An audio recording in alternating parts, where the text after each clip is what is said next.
చేస్తున్నారు? నిన్న ధర్నా చేసిర్రు, మిమ్మల్ని అరెస్ట్ చేయడం జరిగింది. ఈరోజు ఉమెన్ కమిషన్ లో లెటర్ ఇవ్వడం జరిగింది.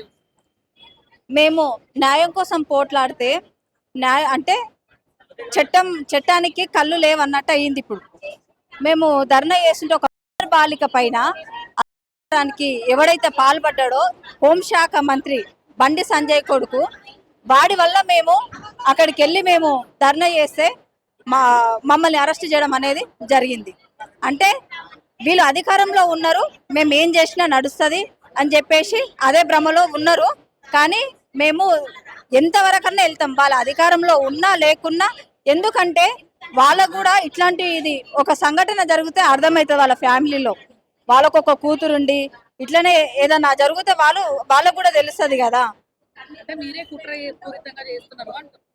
మాకు వాళ్ళ కుట్రపూరితంగా చేస్తే మాకేమొస్తుంది?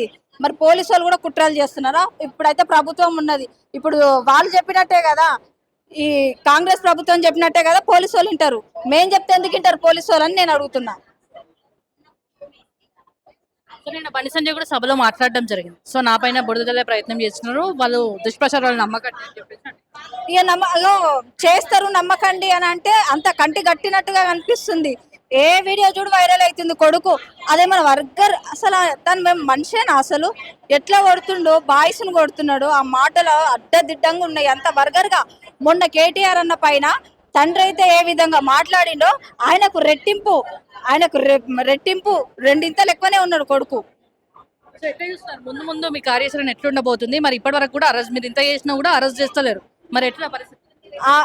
ఈ బాలికని చేసి భయం ఎవరైతే ఉన్నారో వాళ్ళని బ్లాక్మెయిల్ చేసి వాళ్ళ పేరెంట్స్ని ఎవరిని వదిలిపెట్టాం. ఎందుకంటే వాళ్ళ ఈ బాలిక తండ్రికి తల్లికి న్యాయం జరిగేంత వరకు మేము పోరాడుతూనే ఉంటాము, ఏడుదాకైనా వెళ్తాం. ఇక సాధ్యం అవుతుందా? వాళ్ళిద్దరు ఒకటి కాంగ్రెస్ బీజేపీ ఒకటి మీరు అంటారు, మరి అరెస్ట్ అయ్యే ఛాన్సెస్ ఉంటాయా?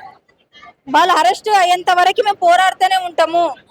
మాకు అర్థమైంది కాంగ్రెస్ బీజేపీ, ఎందుకంటే నిన్న మోడీ గారు వచ్చినప్పుడు స్టేజ్ పైన మాట్లాడుతున్నారు, రేవంత్ రెడ్డిని నువ్వు కేసీఆర్ అంత స్థాయికి ఎదగాలంటే నువ్వు నాతో కలువు, నేను చేస్తాను మాట్లాడుతున్నాడు.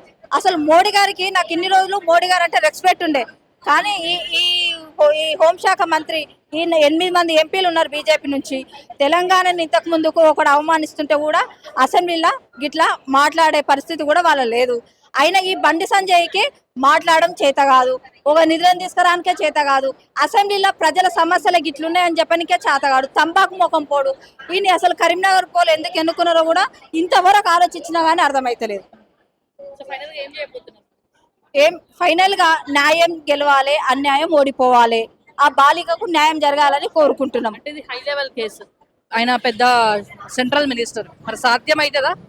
సాధ్యం అయ్యేలా చేస్తాం, ఎంతవరకన్నా పోరాడతాం. వాడు సీఎం గాని పిఎం గాని ఎవరైనా గాని న్యాయమే. ఎందుకంటే వాళ్ళకో హక్కు మనకో హక్క. మేము ఓట్లు వేస్తేనే కదా వాళ్ళు గెలిచేది. మేము ఓట్లు వేయకపోతే వాళ్ళు ఎక్కడిది? వాళ్ళకి పదవులు ఎక్కడివి? ఈనాడు మేము ఓట్లు వేసినందుకే కదా వాళ్ళు ఈరోజు పదవుల మీద కూర్చొని వాళ్ళ కొడుకులు ఎట్లా పడితే అట్లా చిల్లర కొడుకుల్లాగా బిహేవియర్ చేస్తున్నారు. అంటే వాళ్ళు ఏం చేసినా మేము ఊరుకోవాలా చూసుకుంటూ?